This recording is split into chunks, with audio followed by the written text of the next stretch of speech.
Hello friends, आप सभी का एग्जाम्पल 91 में स्वागत है साथियों। चलिए आज का जो सेट है आपका 12 जनवरी किसका है साथियों? 12 जनवरी 2022 का सेट है और हिंदी का है। किसका है? तो हिंदी का है साथियों, पेडागोजी है। चलिए देखिए, क्षेत्रीय बोली क्या है साथियों? क्षेत्रीय बोली। क्षेत्रीय बोली जो आपका हो जाएगा एक नंबर से हो जाएगा। क्षेत्र की भाषा की वाक्य विशेषता को हम लोग क्या बोलते हैं? क्षेत्रीय बोली बोलते हैं साथियों। चलिए नेक्स्ट क्वेश्चन में चलते हैं। नेक्स्ट में बोला गया है कौन सा संकेत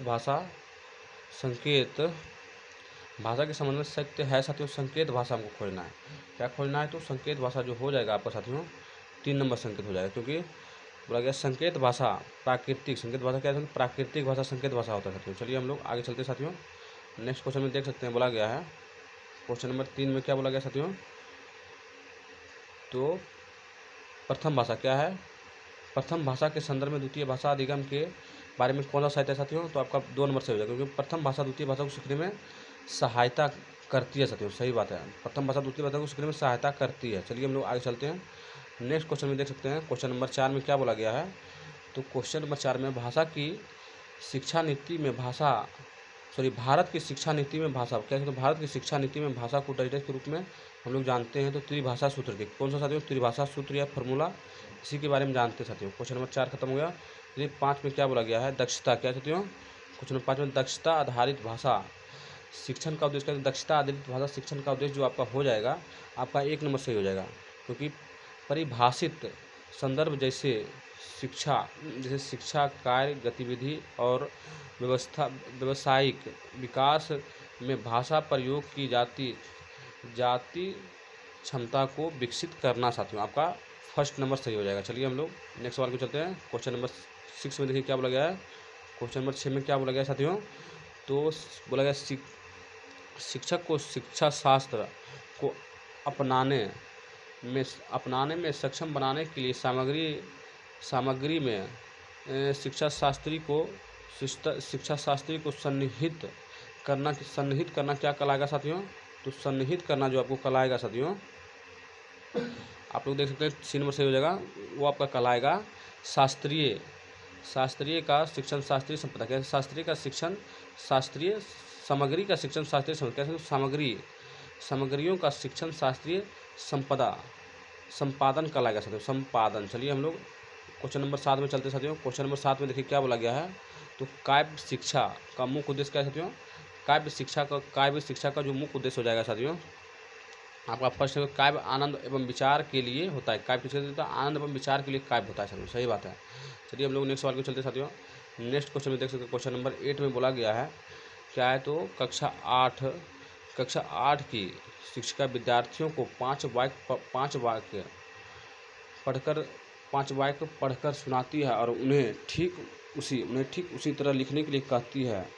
वह श्रवण की कौन सी युक्ति बढ़ाने के लिए कोशिश कर रहे हैं साथियों? तो श्रवण की जो युक्ति हो जाएगा इसमें साथियों आपका देख सकते हैं फॉर में दिया हुआ आंसर। फॉर में क्या दिया हुआ आंसर? तो ऊर्ध्वमुखी युक्ति। कैसे? ऊर्ध्वमुखी युक्ति बढ़ाने का प्रयास कर रहा है साथियों। चलिए हम लोग नेक्स्ट सवाल को चलते साथियों।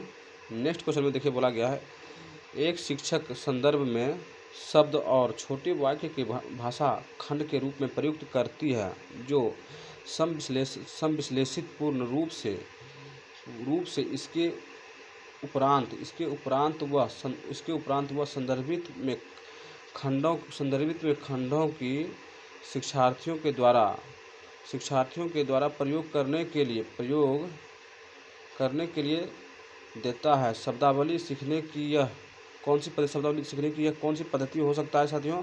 तो ये जो आपका पद्धति हो जाएगा ये आपका हो जाएगा कोश विषयक उपागम। क्या साथियों?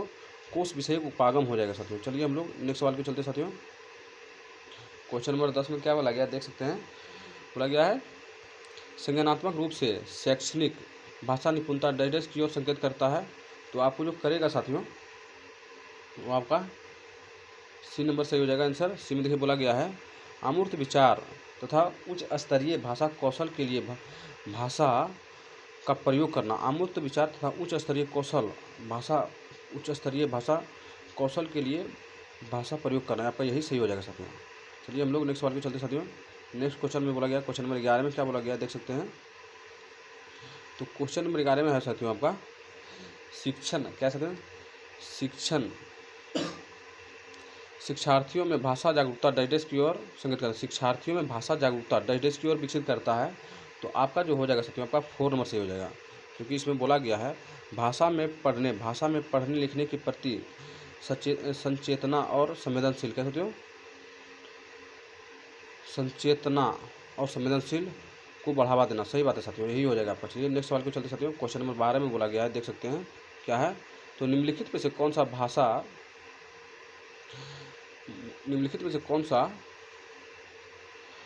शिक्षण की संकल्पना नहीं, संकल्पना नहीं है साथियों, शिक्षण की संकल्पना पर नहीं है।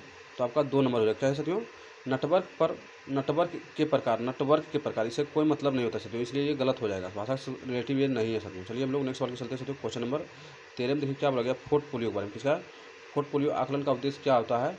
तो पोर्टफोलियो आकलन का जो उद्देश्य होता है साथियों, आपका फर्स्ट सही हो जाएगा, क्योंकि बोला गया है समक्ष के रूप में समय विधि के शिक्षार्थियों द्वारा सीखने के उदाहरण को एकत्र रखना साथियों, सीखने के उदाहरण को एकत्र रखना, उसी को हम लोग पोर्टफोलियो बोलते हैं साथियों। समय के रूप में समय विधि के शिक्षार्थियों